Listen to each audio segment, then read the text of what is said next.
Market inspection naman po isinagawa sa bayan po ng Manaoag, Pangasinan. Para sa detalye kasama natin, Idol Joanna De Vera. 104.7 IFM. Report!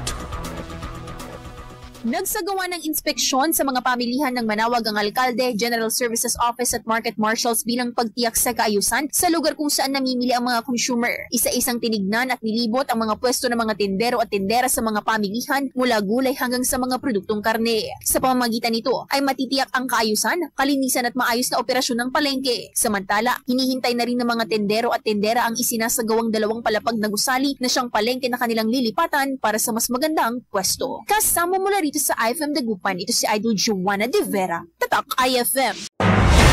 IFM News. IFM News.